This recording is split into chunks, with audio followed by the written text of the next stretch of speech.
The EU needs to be stopped. What? They're creating a mess now in the tech space with laws that might seem good in the paper, but they're not great for the consumers, companies, or the progression of tech. I've been watching all these changes they've been introducing for the last 2 years, and there are 3 laws that make no sense, and I'm gonna get hate for this, but this needs to be said. And also, I want to clarify this. I do believe that laws should exist around tech so that companies don't scam customers.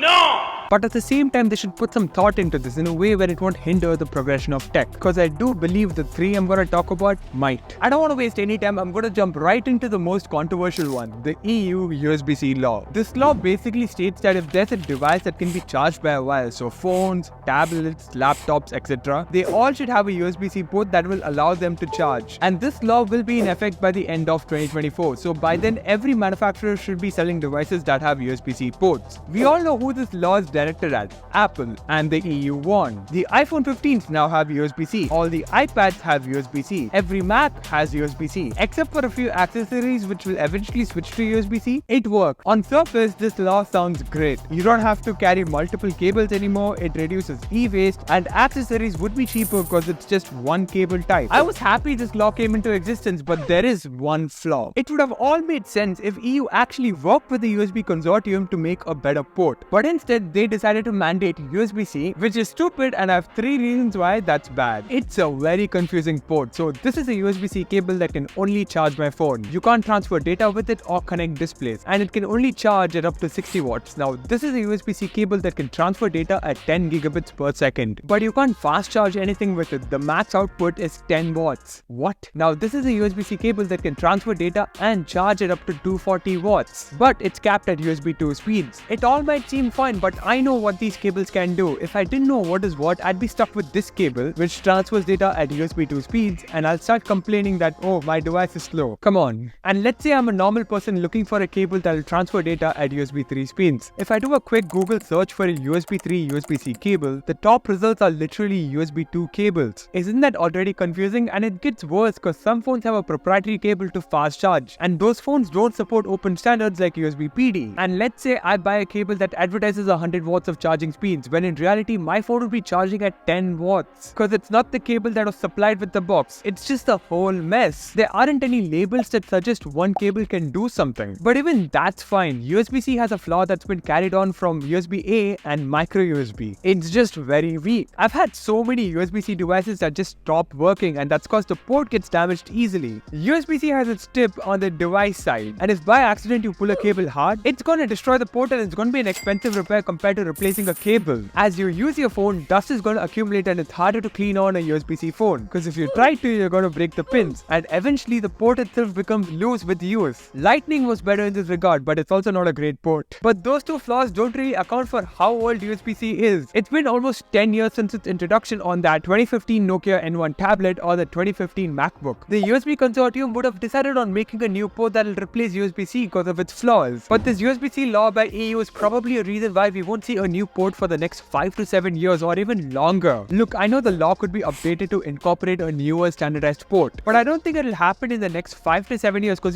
since when they've been working on this law? 2009. And at that time they wanted to standardize micro USB by 2014. Thankfully that did not happen, and we got USB-C by 2015. This law to standardize USB-C was established in 2018. This law would have been great if it came into effect by the end of 2020, but it's coming into effect by the end of 2024. And like I said earlier, we won't probably see a new port for the next 5 to 7 years, because by then USB-C would have been so common that the EU will probably not adopt a newer port quickly because it will create e-waste. I still feel this law would have been great if the EU put some thought into how bad of a port USB-C is and worked on fixing its flaws. I'm not saying Lightning is better or micro USB is better, but the way the law is structured, it's not great. The USB-C law is not that bad as the next one though, which is the Digital Markets Act. Again, on paper, this law sounds great. It would allow a user to choose what should be their default browser, search engine, where they can download apps from. It's the whole stack. The EU wants fair competition in this space. This law came into action a few months back, and companies have already started following it. Notably Apple, who has refused to allow third-party app stores on the iPhone for a very long time. But they have been forced to, and they are trying their very best to somehow get out of it with malicious tactics. I would have highly respected this law if only it did not give way for some companies to maliciously scam their consumers. Spotify, for example, example, recently got the EU to fine Apple for $2 billion. Because Apple is apparently preventing competition in the music streaming services space with the 30% fee for in-app purchases. And Spotify doesn't want to pay that fee but also wants to allow users to pay through the app, which would have been a fair claim if Spotify was being pushed on by Apple in the App Store, which is not the case. Spotify is literally the most popular streaming service worldwide, and especially in the EU, they account for 56% of the market. And they claim Apple is preventing competition, which could have been true, but there's Pandora, Tidal, and YouTube Music, and they allow users to pay through their apps, albeit a bit extra than the prices they offer through their websites, and Spotify doesn't want to charge extra for their convenience, which also would have been fair if Spotify did not increase their prices over the years. Spotify used to be $10. 2 years ago, they increased it to $11, and recently they increased it to $12. Why? So you're telling me a company as big as Spotify can't take the 30% hit and offer in-app purchases? They pay $0 to Apple and yet can't pay their artists properly. Do better, Spotify. First pay your artists properly. But there is another company who's been in the news for the last 4 years with the same claim that Apple is affecting their business model because of the 30% fee. They even rebelled against them by allowing users to pay for their servers using their own payment processing methods to bypass the 30% fee. They got kicked out of the App Store as well and lost a case against Apple for this. Epic Games. They're bringing back Fortnite to the iPhone in the EU because the DMA forced Apple to allow third-party app stores. And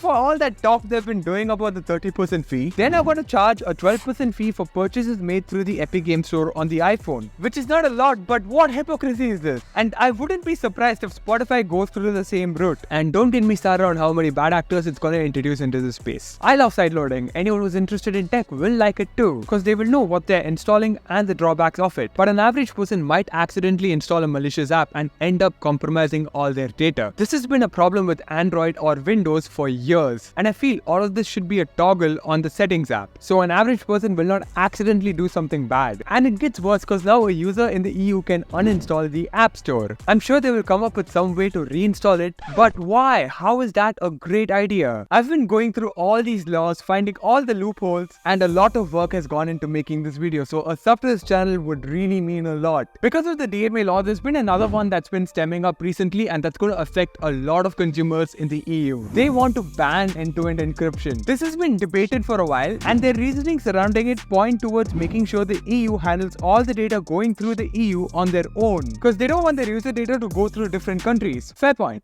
But some countries in the EU are going as far as to ban end-to-end encryption, and their main goal behind this is to monitor chats about hate speech and stuff. And apps like Signal are considering to get out of the EU market because of this. I find this law to be so bizarre. Why do they want to monitor user chats? And because of this, AI is being heavily controlled in the EU. A lot of AI services are already not available there due to their unpredictable privacy regulations. And companies like Apple, Meta, and Google are going as far as to not release their AI models in the EU. Or even some features that are not even related to AI, like iPhone mirroring, because of these constantly changing laws surrounding privacy. So about that CrowdStrike update that broke a lot of Windows systems around the world? Well, Microsoft directly blamed the EU because they were forced to give system-wide access to security software on Windows, and that broke down every system. I had a chat with a friend of mine, Sid, who is currently working on Skinvincible, an AI platform that provides you skincare tips. You should check it out, it's actually pretty cool. He is working on an AI skincare app that is set to release worldwide, and this is what he had to say in regards to complying with the EU laws. Hey man. Hey, what's up? Hey. So you're working on Skinvincible, an AI platform that gives skincare tips. So can you give me a brief overview of how it uses AI? Okay, so Skinvincible is an AI-powered dermatologist app that provides users with personalized skin diagnosis and skincare routines. It uses machine learning models trained on large data sets of skin images and dermatological conditions to analyze the user's skin photos. So the AI models compare the user's skin with known patterns to diagnose the issues that the user is facing, and then the AI bot provides the user with a personalized skincare routine. That makes sense. So right now, a lot of companies are not releasing their advanced AI models in the EU. Apple Intelligence, for example, isn't coming to the EU. Now you're planning on releasing Skinvincible worldwide. So how are you trying to tackle all the EU laws to, exist in the EU market? So Skinvincible is tackling the EU regulations by focusing mainly on transparency, accountability, and fairness of the AI models and the product itself. So we make sure that users know exactly how our AI works And we explain the users how it processes their data to give personalized skincare recommendations. We fully comply with GDPR, meaning that all personal data like images and details are securely handled by us. And we only store and use them if the user provides us the consent to do so. Plus, users have control over whether their data can be used by us in the future to improve our AI models or not. That's good to hear. So does Skinvincible function differently compared to how it does on other regions? So users will actually see a few extra options in the EU. So first of all, being enhanced consent requirements in the EU. So the EU users will be presented with a more detailed consent from our end. So it will be giving them a few clearer options on how their data is stored and handled by us and how it's used and whether they want their images to be included in the AI model training that we're going to do in the future. And the second is greater transparency. So there will be an emphasis on explaining how the AI works, how decisions are made, and how the data is processed, ensuring compliance with the EU regulations. So when it comes to functionality, there won't be any major functionality limitations.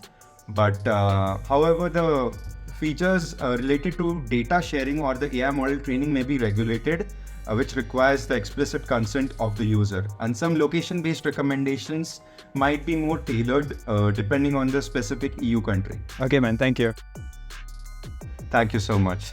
Check out Convincible.ai. Honestly, there are a lot more laws surrounding tech that are completely stupid. But you might have a question in your mind. Why are they doing this? If you look at the companies they are specifically targeting, Apple, Microsoft, Google, they're all big US companies, and it's a well-known fact that the US tech industry is larger and more influential than its European counterpart. Out of the top 50 tech companies, 36 of them are from the US, with only 3 from the EU. The only way the EU can assert dominance over the tech space is by putting up laws that hinder development from these US-based companies through GDPR, DMA, and DSA. They're not doing this out of any goodwill. They just want complete control over those US companies so that they can push their European tech industry forward. But at the same time, they don't realize how some European companies are taking advantage of these laws to scam consumers. Instead of attacking US companies, they could make laws that would make tech easier to use for disabled people, improving right to repair laws, or even fixing the socket mess Europe has right now. I wouldn't be surprised if a lot of these big companies just back out of the EU to innovate because these laws make no sense. I'm open to debate about these laws in the comments, and until then, watch this video to find out why I stopped using the Apple Watch.